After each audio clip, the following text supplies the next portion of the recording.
ദൈവനാമത്തിന് മഹത്വം ഉണ്ടാകട്ടെ.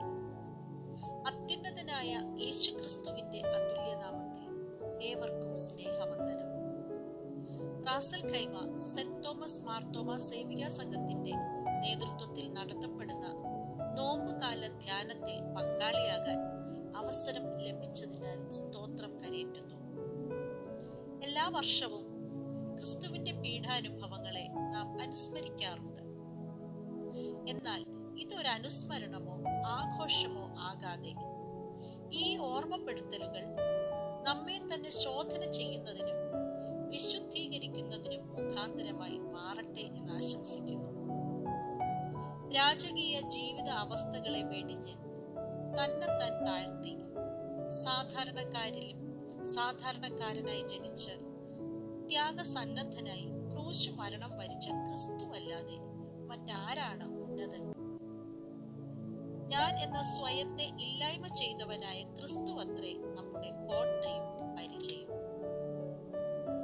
ഇന്നത്തെ നമ്മുടെ എളിയ ചിന്തയിലേക്ക് തെരഞ്ഞെടുത്ത വേദഭാഗം ഗലാത്യർക്ക് എഴുതിയ ലേഖനം 2-ാം അധ്യായം 20-ാം വാക്യം. ഞാൻ ക്രിസ്തുവിനോട് കൂടെ ക്രൂശിക്കപ്പെട്ടിരിക്കുന്നു. ഇനി ജീവിക്കുന്നത് ഞാനല്ല, ക്രിസ്തുവത്രേ എന്നിൽ ജീവിക്കുന്നു. ക്രിസ്തുവത്രേ എന്നിൽ ജീവിക്കുന്നു. നോമ്പ് കാലങ്ങൾ കുരിശിലേക്കുള്ള ഒരു തീർത്ഥയാത്രയാണ്. ഓരോ തീർത്ഥയാത്രയുടെയും ഉദ്ദേശ്യം സ്വയം വിശുദ്ധീകരിക്കുക എന്ന ഒരു പ്രത്യേകതരം മാനസിക വ്യാപാരത്തിലൂടെ നടത്തപ്പെടുന്ന ഒന്നാണ്.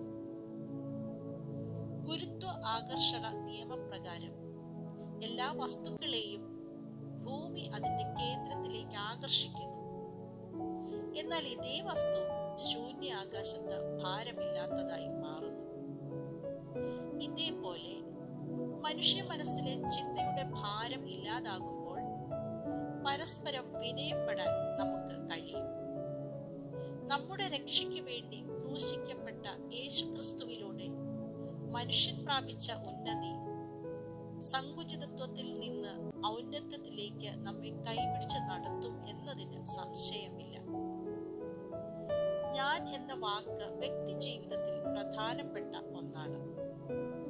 എന്നാൽ നമ്മിലുള്ള സകല ഞാൻ എന്ന ഭാവവും, അത് അംഗീകാരമായിക്കോട്ടെ, പദവി ആയിക്കോട്ടെ, വിദ്യാഭ്യാസമാകട്ടെ, ജോലിയാകട്ടെ, സമ്പത്താകട്ടെ, കുലമഹിമയാകട്ടെ എന്നിവയിലൊക്കെ അധികമായി നാം ഊറ്റം കൊള്ളുമ്പോൾ, നമ്മിലുള്ള സ്വയത്തിൽ അറിഞ്ഞോ അറിയാതെയോ പുകഴുമ്പോഴും അഹങ്കരിക്കുമ്പോഴും എന്നെയും നിന്നെയും നമ്മളാക്കി തീർക്കാൻ ക്രൂശ് വഹിച്ചവന്റെ നന്മയെ അല്പമെങ്കിലും ജീവിതത്തിൽ പ്രാവർത്തികമാക്കാൻ നമുക്ക് സാധിച്ചിട്ടുണ്ടോ?